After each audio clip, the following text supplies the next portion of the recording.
వేరు అని అన్నారు. నువ్వు మాకు కాపరిగా వద్దు, మమ్మల్ని మేము కాచుకోగలం అని అన్నారు.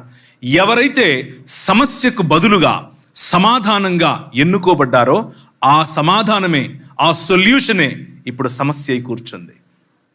సొంత మతం కట్టారు, మతంలో దేవుణ్ణి ఒక డబ్బాలో పెట్టారు.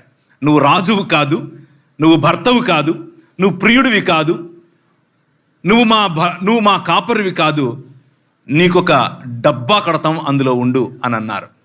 దావీదు అనే రాజును ఆయన ఎన్నుకున్నాడు. దావీదు అంతకుముందు వారికి న్యాయాధిపతులను ఇచ్చాడు. వీరన్నారు న్యాయాధిపతులు కాదు, మాకు రాజే కావాలన్నారు. దావీదును ఎన్నుకున్నాడు.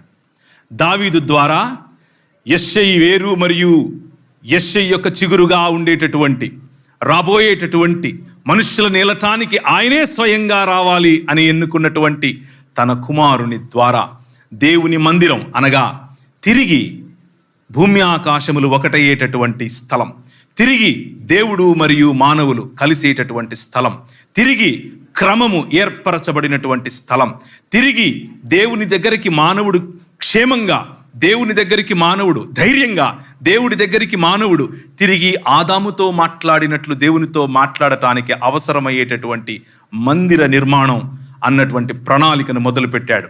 ఇశ్రాయేల్కు ఆ మాట చెప్పాడు.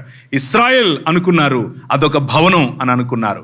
ప్రభువుకు తెలుసు ఒకానొక రోజు తానే మందిరముగా, ఒకానొక రోజు తన ప్రేమకు చిహ్నంగా తానే తన కుమారుడైనటువంటి యేసు క్రీస్తు ప్రభువును నిజమైన మానవుడిగా, కోల్పోయినటువంటి అధికారం, కోల్పోయినటువంటి సంబంధం, కోల్పోయినటువంటి భూమి ఆకాశముల మధ్య ఉండాల్సినటువంటి ఈ ఒడంబడికను తిరిగి ఆయన సమీకరించటానికి, తిరిగి పునరుద్ధరీకరించటానికి మానవుడై, నిజమైన మానవుడై దిగి వచ్చాడు. అదే క్రిస్మస్. Merry Christmas.